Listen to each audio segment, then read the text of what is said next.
हर राय में थोड़ी रोशनी इनसाइड, हर पर्सपेक्टिव में hidden C light resided.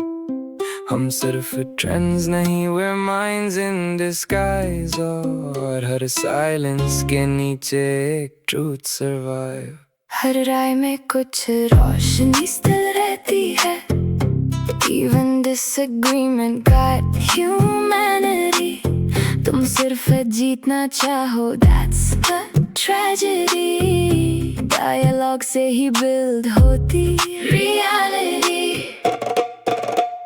Siyasat wasn't made for ego validation, it was supposed to heal fractured generations, but of her timeline पे digital aggression, हर comment section feels like civil war tension। तुमने opinion को identity बना दिया और इंसान को algorithm में छुपा दिया।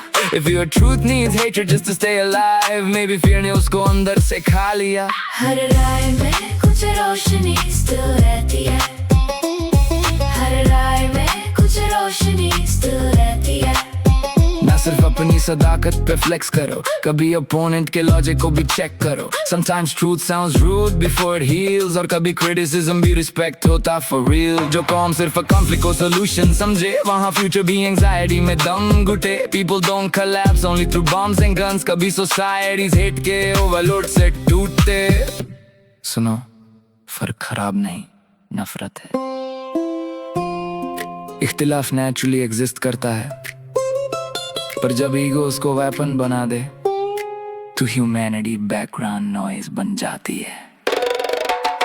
असली लीडर वो जो दूरियां मिटा दे, नफरत की हीट को कामली इवॉल्व करे, वरना पावर भी सिर्फ ड्रामा रिप्रोड्यूस करे और स्लोगन्स के नीचे इंसान डिसअपीयर करे। वतन सिर्फ फ्लैग या बॉर्डर लाइन नहीं, शेयर्ड पेन भी है, शेयर्ड मेमोरी भी। तुम और मैं अगर बात करना सीख लें तो पॉलिटिक्स भी थेरेपी बन सकती थी। हर राय में कुछ रोशनी still रहती है, हर एक फिक्र में हिडन सी clarity, even in dissent there's humanity।